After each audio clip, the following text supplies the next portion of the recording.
ఎండ కొంచెం చల్లబడగానే పార్వతి రాధ ఇందిరమ్మ గారింటికి వెళ్లారు. వీళ్ళు వస్తామని ముందుగానే ఫోన్ చేసి ఉండడం వల్ల ఆవిడ వాకిట్లోనే ఎదురయ్యి అభిమానంగా పలకరించి లోపలికి తీసుకువెళ్ళింది. ముగ్గురు వెళ్లి ఓ గదిలో కూర్చున్నారు.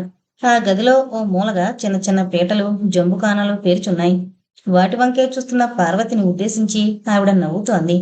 ఇది క్లాస్ రూమ్. ఇక్కడైతే మనం అన్ని సంగతులు మాట్లాడుకోవచ్చునని ఇలా తీసుకొచ్చాను. మాకింకా ఆఫీస్ రూమ్ అని, టీచర్స్ రూమ్ అని ఏమీ లేవు. ప్రస్తుతం ఈ 2 గదులు, ఈ పక్క వరండా అంతా స్కూల్‌కి వాడుకుంటున్నాం. ఈ నెలాఖరుకి ఆ పక్క ఇంకో చిన్న యూనిట్ మొదలు పెడతాను. ప్లాను శాంక్షన్ అయింది. అది కూడా తయారైతే స్కూలు విస్తృతం చేయడానికి వీలుంటుంది. అవునులెండి. నెమ్మది నెమ్మదిగా పెద్దది చేసుకోవచ్చు. మొదటే అన్ని హంగులు కావాలనుకుంటే ఎలా? వాళ్ళిద్దరి సంభాషణ వింటూ మౌనంగా కూర్చుంది రాధ. ఆమె గుండె దడదడలాడుతోంది. భయంతో ఒళ్ళంతా చిరుచెమటలు పోస్తున్నాయి. తల వంచుకుని నెమ్మదిగా ఎవరూ చూడకుండా అరచేతుల్లో పట్టిన చెమటని రుమాల్తో తుడుచుకుంటోంది.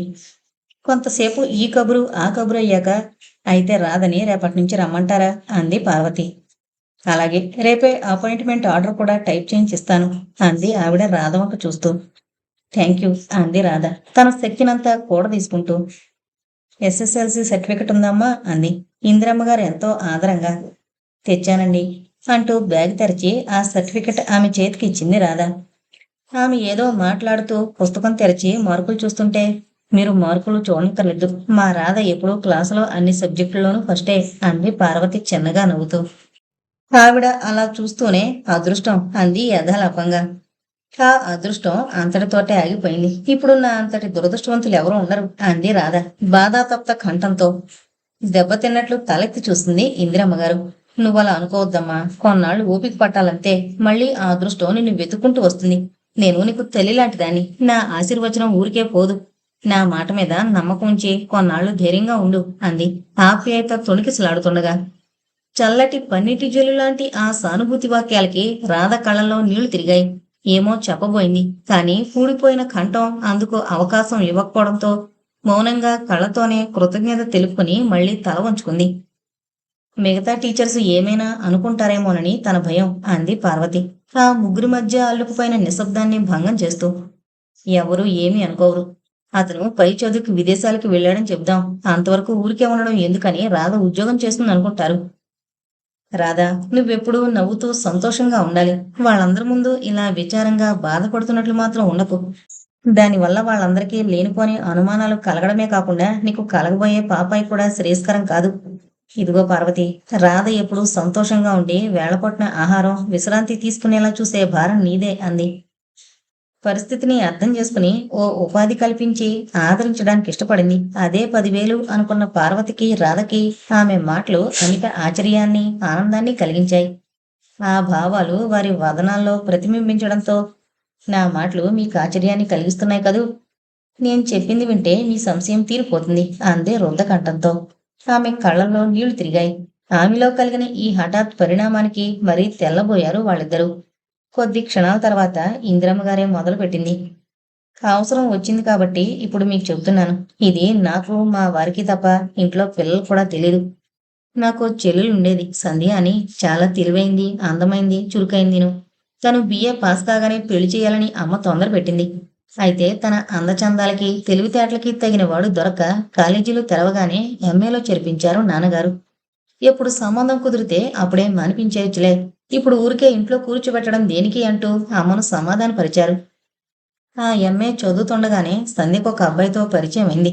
వాళ్ళ క్లాసే, కానీ మన కులం కాదు. అయితేనే వాళ్ళిద్దరూ ప్రేమించుకున్నారు. పెద్దల్ని ఎదిరించైనా వివాహం చేసుకోవడానికి నిశ్చయించుకున్నారు. ఆ వేసంగి సెలవులకి అతని ఇంటికి వెళుతూ ఎలాగైనా తల్లిదండ్రులు ఒప్పించి వారం 10 రోజుల్లో వస్తానని, వాళ్ళు ఇష్టపడకపోయినా సంధ్యని పెళ్లి చేసుకోవడం మానని ఎన్నో ఆశలు కల్పించి రైలెక్కాడు. వారం, 10, 15 రోజులు గడిచిపోయాయి. అతను తిరిగి రాలేదు. పోనీ ఉత్తరమైనా రాయలేదు. సంధ్యలో ఆదుర్ద ఎక్కువైంది. తను ఇదిగో ఇప్పుడు రాధ పరిస్థితే ఎదుర్కోవలసొచ్చింది. అయినా ఎవరికీ తెలియకుండా 2 నెలలు గడుపుకొచ్చింది. అప్పటికి అతని జాడ తెలియలేదు. ఇంకొద్ది రోజుల్లో కాలేజీలు తెరుస్తారు. అప్పటికెలాగైనా అతను వచ్చి తీరతాడని ధైర్యం చెప్పుకుందామే. కానీ ఈలోగా అనుకోని సంఘటన జరిగింది. అప్పుడు నేను కూడా అక్కడే ఉన్నాను. ఓ ఉదయం కాఫీ తాగుతూ తాగుతూ వాంతి చేసుకుని కళ్ళు తిరిగి పడిపోయింది సంధ్య. ఇంట్లో అంతా కంగారు పడ్డాం. అన్నయ్య వెంటనే కారు వేసుకుని వెళ్లి డాక్టర్ని వెంటబెట్టుకుని వచ్చాడు. ఈలోగా సంధ్యకి తెలివొచ్చింది. తనకిప్పుడు బాగానే ఉందని, డాక్టర్ అవసరం లేదని చెప్పింది పాపం. మేమంతా కలిసి తనని బలవంతం మీద బలిపీఠం మీదకి తీసుకెళ్లే యజ్ఞ పశువుల ఆ డాక్టర్ దగ్గరికి తీసుకువెళ్ళాం. ఆ డాక్టరు మాకు చిన్నప్పటి నుంచి తెలిసినవాడే. మా నాన్నగారి వయసు ఉంటుంది. ఆయనంటే కేవలం డాక్టర్ అనే గౌరవమే కాకుండా ఏదో అభిమానం, చనువు ఉండేవి. ఆయన కూడా మమ్మల్ని తన పిల్లల్లాగే వాత్సల్యంతో చూసేవాడు. సంధ్య వణికిపోతూ వెళ్లి ఆయన దగ్గర తలంచుకుని నిలబడింది. ఆయన సంధ్యను కుర్చీ మీద కూర్చోబెట్టి నాడి, నాలుక, కళ్ళు అన్నీ పరీక్ష చేశాడు. మధ్యలో ఆయన కళ్ళు చిత్రంగా మెరిశాయి. నిశితంగా సంధ్య ముఖంలోకి చూశాడు. ఒక్కసారి బెదురుగా ఆయన మొహంలోకి చూసి కళ్ళు వాల్చేసుకుంది. కారణం ఇది అని నేను ఆ క్షణంలో ఊహించలేకపోయాను. అన్ని పరీక్షలు పూర్తి చేసి జనరల్ వీక్నెస్, అంతకన్నా మరేం లేదు అంటూ టానిక్ ఏదో రాసిచ్చాడు. వెళుతూ వెళుతూ నాన్నగారి భుజం మీద చేయి వేసి, ఎక్కడా రావడమే మానేసావు బొత్తిగా, వీలైతే సాయంత్రం ఓసారి రా, కాసేపు చదరంగం ఆడుకుందాం అంటూ యథాలాపంగా చెప్పినట్లు చెప్పి కారెక్కాడు. జబ్బు ఏమీ లేదని డాక్టర్ చెప్పాడు కదా అని మేమంతా నిశ్చింతగా ఉన్నాం. కానీ సంధ్య మాత్రం అలాగే నీరసంగా, నిస్త్రాణగా ఆ కుర్చీలో వాలిపోయింది. ఆ కొద్ది క్షణాల్లోనే ఏంటో రక్తమంతా నీరైపోయినట్లు ముఖమంతా పాలిపోయి తెల్లగా అయిపోయింది. ఇప్పుడు అన్నయ్య వచ్చేటప్పుడు మందు తెచ్చి పెడతాడమ్మా, భయమేం లేదు. వెళ్ళి కాసేపు పడుకో, ఆ నీరసం తగ్గుతుంది అన్నారు నాన్నగారు. అసలు ఆయనకు మొదటి నుంచి పిల్లలందరిలోకి సంధ్య అంటే అభిమానం ఎక్కువ. సంధ్య వెళ్ళి తన గదిలో పడుకుంది. 10 గంటల వేళ బలవంతం మీద 2 మెతుకులు తిని ఆ మధ్యాహ్నమంతా కూడా యువతలకు రాకుండా ఆ గదిలోనే పడుకుంది. సాయంత్రం అయ్యేసరికి ఏదో నిశ్చయానికి వచ్చినట్లుంది. లేచి తల దూకుని శుభ్రమైన చీర కట్టుకుని ముస్తాబై యువతలకొచ్చింది. అప్పటికి అన్నయ్య క్లబ్కి వెళ్ళిపోయాడు. నాన్నగారు డాక్టర్ ఇంటికి వెళతానంటూ చెప్పి వెళ్ళిపోయారు. సంధ్య జోలు తొడుక్కుంటూ నేనిప్పుడే వచ్చేస్తానమ్మా, ఓ ఫ్రెండ్ని చూసి అంది. నేను అమ్మ వద్దని వారించాం. లేదమ్మా, ఆ మందు 2 మోతాదులు పుచ్చుకునేసరికి ఎంతో బలం పట్టినట్లయింది. ఇప్పుడే ఓ అరగంటలో వచ్చేస్తా, తను నా కోసం కనిపెట్టుకుంటుంది అంటూ మా మాట వినిపించుకోకుండా వెళ్ళిపోయింది. అన్నట్లుగానే ఓ అరగంటలోనే సంధ్య తిరిగొచ్చేసింది. తన ముఖం ఎంతో ప్రశాంతంగా కళకళలాడుతూ ఉంది. తర్వాత కాసేపటికి నాన్నగారు వచ్చారు. హాల్లో కూర్చున్న నేను ఆయన్ని చూస్తూనే ఉలికిపడి భయం వేసి గదిలోకి వెళ్ళిపోయాను. ఆయన్ని అంత రౌద్రంగా నేను ఏనాడు చూడలేదు, ఊహించుకోలేదు కూడా. ఆయన తిన్నగా కాళ్ళైనా కడుక్కోకుండా వంటగదిలోకి వెళ్లారు. ఆయన చెప్పింది విని అమ్మ నెత్తి కొట్టుకుంటూ సంధ్య గదిలోకి వెళ్ళింది. ఏంటా ఆ కంగారు అని నేను కూడా వెళ్ళాను. డాక్టర్ గారి అనుమానం నిజమేనని ఒప్పుకుంది సంధ్య. అమ్మ ఒళ్ళు తెలియని కోపంతో ఏమేమో ఇష్టవచ్చినట్లు అనేసింది. అయినా దేనికి సమాధానం చెప్పలేదు తను. ఆ రాత్రి ఎవరం భోజనాలు చేయలేదు. ఎవరి గదుల్లో వాళ్ళు ఆలోచిస్తూ కూర్చున్నామే కాని ఒక్కళ్ళకి నిద్ర కూడా పట్టలేదు. మర్నాడు మామూలుగానే తెల్లవారింది. అమ్మ నాన్నగారిలో కిందటి రోజొచ్చిన కోపం కొంచెం తగ్గింది. ముందు కర్తవ్యం ఏమిటా అనే ఆలోచన వచ్చింది. పోనీ ఎలాగో ఆ సంబంధమే ఖాయం చేసి పెళ్లి జరిపించేద్దామనే నిర్ణయానికి వచ్చారు. అందరం లేచాం. కానీ సంధ్య మాత్రం లేచి బయటకు రాలేదు. నువ్వు వెళ్ళి పిలుచుకురా అని నాన్నగారు అమ్మని పంపించారు. అమ్మ గదిలోకి వెళ్ళిన కొద్ది క్షణాల్లోనే అయ్యో తల్లి ఎంత పనిచేశావే అంటూ గొల్లుమంటూ ఏడుపు వినిపించింది.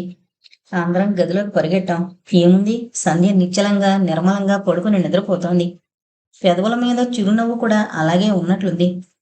తర్వాత తెలిసింది, ఆ క్రితం సాయంత్రం వెళ్లి తన క్లాస్మేట్ ఎవరికో మెడికల్ షాప్ ఉంటే అతన్ని బ్రతిమాలి ఏదో వంకన స్లీపింగ్ పిల్స్ తెచ్చుకుందని. ఇలా జరుగుతుందని అతనికి మాత్రమేం తెలుసు? ఆ సాయంత్రం అమ్మ గదిలో పడుకుని ఉండుండి ఏడుస్తుంటే నేను పక్కనే కూర్చుని ఓదారుస్తున్నాను. నాన్నగారు అన్నయ్య హాల్లో కూర్చున్నారు. ఎవరిదో కొత్త గొంతు వినిపిస్తే నేను లేచి హాల్లోకి వచ్చాను. ఆ అగంతకుణ్ణి చూసి గతుకుమన్నాను. అతను 1-2 సార్లు సంధి కోసం మా ఇంటికొచ్చాడు. అతను తన క్లాస్మేట్ అని, చాలా తెలివైనవాడని, అందుకని అతని నోట్సులు తీసుకుంటున్నానని సంధ్య చెప్పింది. ఆ స్నేహం ఇలా పరిణమిస్తోందని నేను ఊహించలేకపోయాను. ఏముంది, తను సంధ్య ప్రేమించుకున్నామని, తమ సంగతి వాళ్ళ నాన్నగారికి చెప్తే ఆయన అంగీకరించలేదని, ఎప్పటికైనా ఆయన మనసు మారుతుందేమోనని ఈ 2 నెలలు ఓపిక పట్టానని చెప్పాడు. ఇంకా ఆయన ఎంతకీ ఇష్టపడకపోవడంతో ఆయన్ని ఎదిరించి వచ్చేశానని, సంధ్యని పెళ్లి చేసుకుని ఇక ఆ సంవత్సరం చదువు సాగే అవకాశం లేదు కనుక ఏదైనా ఉద్యోగం చూసుకుంటానని చెప్పాడు. అతను పాపం ఎంతో బెదురుతూ బెదురుతూ చెప్పినట్టే అన్నయ్య కోపం అణుచుకోలేక ఒక్క ఉదుటున లేచి వెళ్లి ఒక చేత్తో అతని షట్టకాలరు పట్టుకుని రెండో చేత్తో ఈ చెంప ఆ చెంప వాయించేశాడు. నాన్నగారు వెళ్లి అడ్డుపడకపోతే అతను స్పృహ తప్పే వరకు అన్నయ్య అలా కొడుతూ ఉండేవాడేమో. నాన్నగారు వాళ్ళిద్దరినీ విడిపించి సంగతి సందర్భాలు అర్థం కాక అయోమయంగా చూస్తున్న అతని వంక చూస్తూ, నాయనా, అంత మంచి ఉద్దేశం ఉన్నవాడివి ఓ మూత్రం ముక్కైనా రాయకపోయావా? నీ కోసం చూసి చూసి సంధ్య నిన్న రాత్రే ఆత్మహత్య చేసుకుంది అన్నారు. నిజంగానా? అన్నాడతను నమ్మలేనట్లు. నిజం కాకపోతే నీతో హాస్యమాడతామట్రా అంటూ అన్నయ్య హోంకరించాడు. ఏంటో, ఎప్పటికప్పుడు రాద్దామనుకుంటూనే అశ్రద్ధ చేశాను. పైగా మా నాన్నగారు ఒప్పుకోలేదని రాయడానికి సిగ్గుపడ్డాను. నేనొచ్చాకే అన్ని సంగతులు చెప్పొచ్చు అనుకున్నాను. కాలేజీ తెరిచేదాకానైనా తను నా కోసం చూడవలసింది అన్నాడు వణుకుతున్న కంఠంతో. తర్వాత నాన్నగారు చెప్పింది విని సిగ్గుతో తల వంచుకుంటూ, నాకంత ఆలోచన లేకపోయింది. నా నిర్లక్ష్యం వల్లనే సంధ్య చనిపోయింది. నేనే తనని చంపేశాను అంటూ రెండు చేతుల్లోనూ మొహం దాచుకుని గిరుక్కున వెనుతిరిగి వెళ్ళిపోయాడు. అతను వచ్చి వెళ్ళిన తర్వాత నాన్నగారి బాధ మరీ ఎక్కువైపోయింది. నేను కూడా ఒళ్ళు తెలియని కోపంతో దాన్ని ఏమేమో అని నొప్పించాను. కాస్త వివేకంతో ప్రవర్తించి ఆ సాయంత్రమే వాళ్ళ అడ్రస్ కనుక్కొని ఉత్తరం రాస్తానని ధైర్యం చెప్పుంటే అంత పని చేసేది కాదు అంటూ కుమిలిపోయారు. అమ్మ సరే సరే, తర్వాత ఎంత బాధపడినా పోయిన ప్రాణం తిరిగి రాదు కదా అంటూ ఓ దీర్ఘ నిశ్వాసం విడిచి కళ్ళు తుడుచుకున్నారు ఇందిరమ్మ గారు. ఇంతవరకు ఆ కథలో లీనమైపోయి ఆమె దుఃఖాన్ని పంచుకున్న శ్రోతలిద్దరూ జాగ్రత్తావస్థలోకి వచ్చి వాళ్ళ సంతాపాన్ని వ్యక్తం చేశారు. పాపం, ఆవిడెంత బాధపడుతుందో ఆ చెల్లెల కోసం. బాధపడిన హృదయమే ఇంకొకరి బాధని అర్థం చేసుకోగలదు. అందుకే నేనంటే ఆవిడకి అంత జాలి, సానుభూతి అనుకుంది రాధ. గత స్మృతుల పునశ్చరణతో కలతబారిన అంతరంగాన్ని అదుపులోకి తెచ్చుకుని మళ్ళీ ఇందిరమ్మ గారే అంది. ఇది జరిగి ఇప్పటికి దాదాపు 25 సంవత్సరాలవుతోంది. అయినా ఆనాటి సంఘటనలన్నీ నాకెప్పుడో కళ్ళకి కట్టినట్లే ఉంటాయి. సంధ్య మరొక్క రోజు ఓపిక పట్టుంటే తన జీవితం ఎంత సంతోషంగా గడిచిపోయేదోనని ఊహించుకుంటుంటే చెప్పలేని బాధ కలుగుతోంది. పోనీ చదువుకుంది. కొద్ది రోజులు ఎక్కడికైనా వెళ్ళి ఏ ఉద్యోగమో చేసుకుంటూ తన బ్రతుకు తాను బ్రతుకుదామనైనా తనకి తోచలేదేమో. ఆ సమయంలో అక్కడే ఉన్న నేనైనా తనకి ధైర్యం చెప్పి ఏదైనా సలహా ఇవ్వలేకపోయానే అనే బాధ ఇప్పటిదాకా నన్ను వెంటాడుతూనే ఉంది. అందుకే ఆనాడు పార్వతి నిన్ను గురించి చెప్పినప్పుడు నిన్ను ఎలాగైనా ఆదుకోవాలని, సంధ్య జీవితంలో నీ జీవితం కూడా అన్యాయం అయిపోకూడదని నిశ్చయించుకున్నాను. అందుకే ప్రస్తుతం అవసరం లేకపోయినా నిన్ను తీసుకోవడానికే నిర్ణయించుకున్నాను. ఎలాగూ వచ్చే సంవత్సరమైనా ఇంకో టీచర్ అవసరం ఉంటుంది. కాస్త ముందుగా తీసుకుంటే నీకు సహాయం చేసినట్లుంటుంది అనుకున్నాను. మీకు నా కృతజ్ఞత ఎలా తెలుపుకోవాలో తెలియడం లేదు. మీ నీడన నా జీవితం అంతా నిశ్చింతగా గడిచిపోతే చాలు అంది రాధ. నీకలాంటి అవసరం రాదసలు. కొద్ది రోజుల్లోనే పరిస్థితులన్నీ చక్కబడతాయి. నువ్వు నీ భర్తతో సుఖంగా కాపురం చేసుకుంటావు. ఈ కొద్ది రోజులు కొంచెం ధైర్యంగా ఉండు. ఎవరడిగినా అతను విదేశాల్లో ఉన్నాడని చెప్పు. ఇంకా మాట్లాడవలసినవేమీ లేకపోవడంతో సరే వస్తామండి, రాధ రేపు పొద్దునొస్తుంది అంది పార్వతి లేస్తూ. తొందరేంటి, కూర్చోండి, కాఫీ తీసుకుని వెళుదురు గాని అందావిడ. ఇప్పుడే తీసుకొచ్చామండి, కొంచెం బజార్కి వెళ్లాల్సిన పని కూడా ఉంది. మళ్ళీ ఎప్పుడైనా వస్తాంలేండి అంది పార్వతి. పోనీలే, నాకు ఈ మాత్రం ఆధారమైనా దొరికింది. పాపం, ఆవిడ కేవలం జాలి చేత నాకు ఈ ఉద్యోగం ఇచ్చింది. తనకి ఇప్పుడు అవసరం లేకపోయినా అంది రాధ రిక్షాలో కూర్చున్నాక. నిజమే, చెల్లెలు చరిత్ర చెప్తూ ఆవిడెంత కదిలిపోయిందో చూసావుగా. అయితే మాత్రం దానికి దీనికి సంబంధం ఏంటనుకుంటారు కొంతమంది. కానీ ఆవిడ హృదయం అతి సున్నితమైంది, మరదమైంది కావడంతో ఇతరులకి చేతనైన సహాయం చేయాలనుకుంటుంది. అసలు ఇంకొకరైతే నువ్వు చెప్పిన దాంట్లో నిజం ఉన్నట్లు రుజువేమిటి, అది ఇది అంటూ నన్నింకా అవమానపరిచేవారు. ఇక్కడికి ఇది సవ్యంగా జరగడం అదృష్టమని అనుకోవాలి. నీకేం భయం లేదు, ఇంకా ముందు కూడా అన్నీ సవ్యంగానే జరుగుతాయి అంటూ ధైర్యం చెప్పింది పార్వతి. మరునాడు ఎక్స్ప్రెస్ లో అత్తగారు మామగారు వస్తున్నట్లు రాసిన ఉత్తరం చదువుకుంటూ దీర్ఘాలోచనలో మునిగిపోయింది పార్వతి. ఏంటలా ఉన్నావు? అలాంటి పరిస్థితి వస్తుందేమోనని నేను అప్పుడే చెప్పాను, జ్ఞాపకం ఉందా? అయినా అంత భయపడవలసిందేమీ జరగదులే. అందరికీ చెప్పినట్లే వీళ్ళకి అతను ఫారెన్లో చదువుకుంటున్నాడని చెబుదాం. నువ్వు ఇప్పటి నుండి అదే ఆలోచిస్తూ కూర్చోకు అన్నాడు రఘు అనునయంగా, భార్య బెదురు పోగొట్టాలనే ఉద్దేశంతో. నేను అదే అనుకుంటున్నాను. వాళ్ళున్నప్పుడు రాధ మన ఇంటికి ఎలాగూ రాదనుకోండి, అత్తయ్యగారే అక్కడికి వెళ్ళి తన పుట్టు పూర్వోత్తరాలన్నీ తెలుసుకోవడానికి ప్రయత్నించకుండా మనం కొంచెం జాగ్రత్త పడాలి. ఎలాంటి గొడవలు రాకుండా రోజులు గడిచిపోతే బాగుండు అంటూ భోజనాలకి ఏర్పాటు చేయడం మొదలుపెట్టింది. ఆనాడు అందరి అదృష్టము బాగుండి ఎక్స్ప్రెస్ సరైన టైంకే హైదరాబాద్ స్టేషన్ చేరింది. తల్లి తండ్రి ఉన్న కంపార్ట్మెంట్ దగ్గరికి వెళ్లి వాళ్ళని పలకరించి సామాన్లు దించాడు రఘు. జానకమ్మ గారు, రామకృష్ణ గారు కొడుకుని కుశల ప్రశ్నలు వేస్తూ కారు దగ్గరకు వచ్చారు. ఇంట్లో అడుగు పెడుతూనే పని మనిషి చేతుల్లో ఉన్న పాపనందుకుని ముద్దులతో ముంచేస్తూ వంటింటి వైపు నడిచింది జానకమ్మ. వాళ్ళు వచ్చిన అలికిడి విని పార్వతి కూడా యువతలకొచ్చి అత్తగారిని మామగారిని పలకరించి వాళ్ళు కాళ్ళు కడుక్కునేందుకు బాత్రూం వైపు వెళ్ళగా తను కాఫీ తీసుకురావడానికి వంటగదిలోకి వెళ్ళిపోయింది. కాఫీ తాగి నెమ్మదిగా ఈ కబురు ఆ కబురు చెప్పుకుని వాళ్ళు స్నానాలు చేసొచ్చేలాగా వంటంతా పూర్తి చేసి భోజనాలకి ఏర్పాటు చేసింది పార్వతి. భోజనాలు కానిచ్చి గత రాత్రంతా నిద్రలేకపోవడం వల్ల కాసేపు ఓ కునుకు తీస్తామంటూ గదిలోకి వెళ్ళిపోయారు జానకమ్మ గారు, రామకృష్ణ గారు. రఘు తన పని చూసుకోవడానికి వెళ్ళిపోయాడు. పార్వతి కూడా భోజనం కానిచ్చి వంటగది సర్దుకుని మేడ మీదకి వెళ్ళిపోయింది విశ్రాంతి తీసుకోవడానికి. ఇంకా అత్తగారు ఓ నిద్రపోయి లేచి ఇల్లంతా ఎలాగా చక్కబడతారు. అప్పుడు ఆ రెండు గదుల్లోనూ ఎవరుంటున్నారని అడుగుతారు.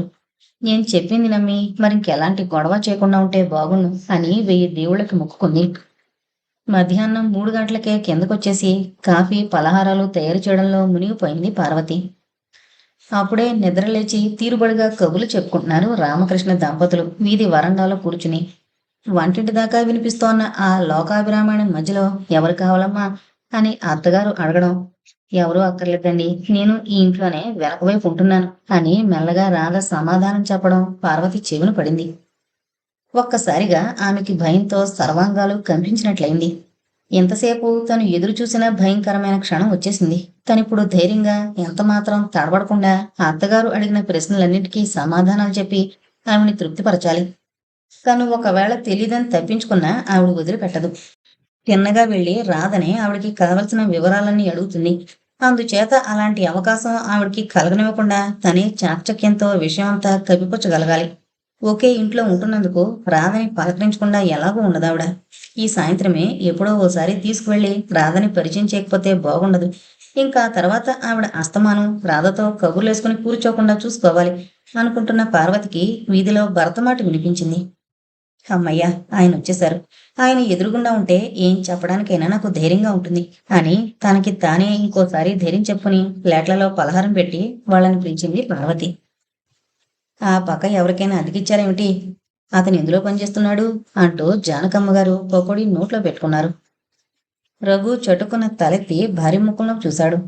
ఒక్క క్షణం పార్వతికి ఏం చెప్పాలో తోచక భయం వేసింది. కానీ చెప్పకపోతే బాగుండదని. అతను పై చదువులకి ఫారెన్ వెళ్ళాడు.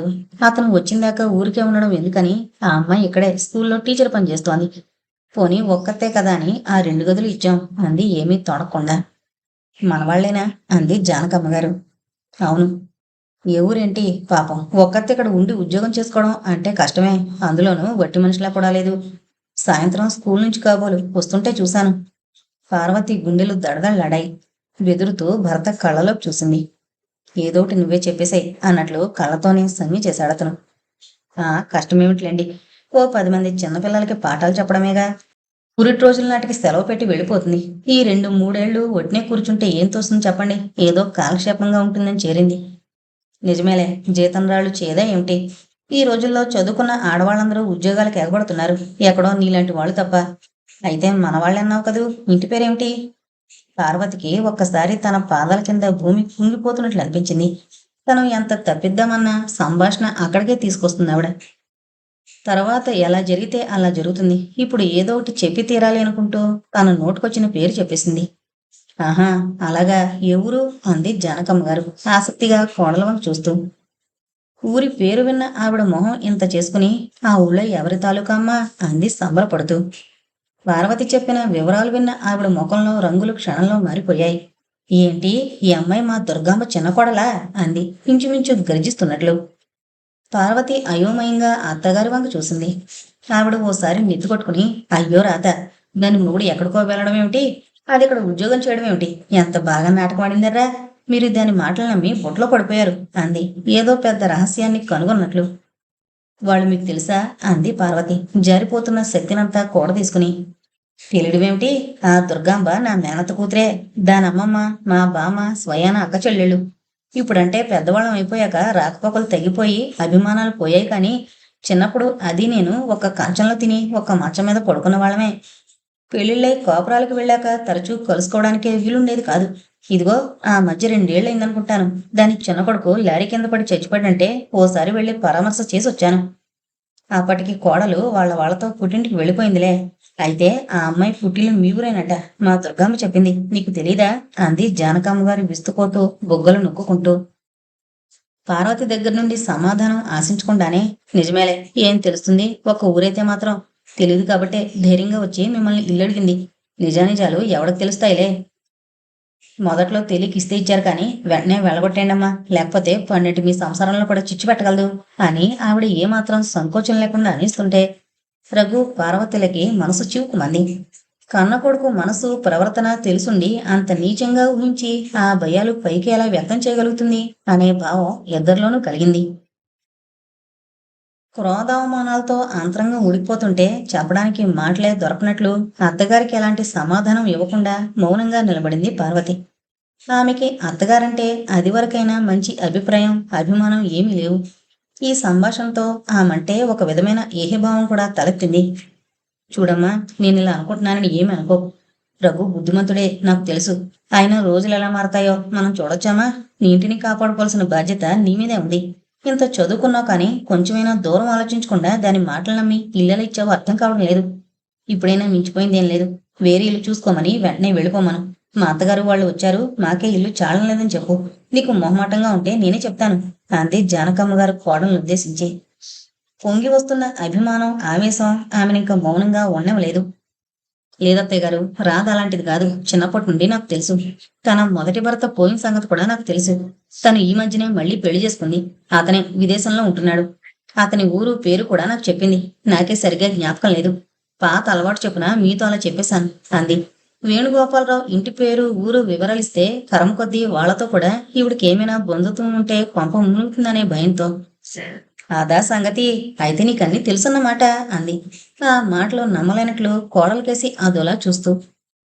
ఆ చూపుల్ని తప్పించుకోవడానికి తల వంచుకుని అన్నీ తెలిసే ఉండమన్నాం. ఇప్పుడు మధ్యలో వెళ్ళిపోమంటే ఎక్కడికి వెళ్ళిపోతుంది? తనకిక్కడ ఎవరూ లేరు కూడా. అయినా రాధ చేసిన దాంట్లో మాకేమీ తప్పు కనిపించలేదు. అందుకే మొదట్లో అడగగానే ఏమీ సంకోచించకుండా ఇంట్లో ఉంచుకున్నాం అంది పార్వతి. జానకమ్మ గారు మూతి మూడు వంకరలు తిప్పి అక్కడి నుంచి లేచి వెళ్ళిపోయింది.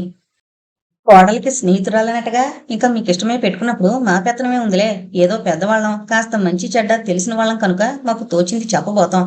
బాగుపడే యోగం ఉంటే వింటారు, లేకపోతే అనుభవిస్తారు అంటూ వాళ్ళేదో అవినీతిని ప్రోత్సహించి ఆశ్రమించారని ధ్వనించేటట్లు కొడుక్కి వినిపించేలా అని గదిలోకి వెళ్ళిపోయింది. కొడుకు కోడలు తన ప్రతిపాదనని బలపరచలేదని అప్పుడే ఆవిడ అలకపాను పీక్కి పడకేసింది. చిన్నప్పటి నుండి తల్లి మనస్తత్వం పట్టుదల ఎరుగున్న రఘుకి అప్పటి ఆవిడ స్థితి తెలుసుకోవడం ఏమంత కష్టం కాలేదు. అందుకే పరిస్థితిని చక్కబరుద్దామనే ఉద్దేశంతో తల్లి వెనకే నెమ్మదిగా వెళ్ళి, అంత నిష్ఠూరం వేయడానికి నీ మాట కాదన్నామా అమ్మా, నెమ్మదిగా ఆవిడ చెప్దాంలే, వేరేలు చూసుకోమని. నువ్వు లేచి మొహం కడుపుని చీర మార్చుకుని తయారవు, కాసేపు అలా ఎక్కడికైనా తిరిగొద్దాం అన్నాడు ప్రసంగం వేరు దారి పట్టిస్తూ. కొడుకు చేత ఒకటికి రెండు సార్లు బ్రతిమాలించుకొని ముస్తాబవడానికి లేచింది జానకమ్మ గారు. తను బట్టలు మార్చుకొస్తానని మేడ మీదకి వెళ్ళిపోయాడు రఘు.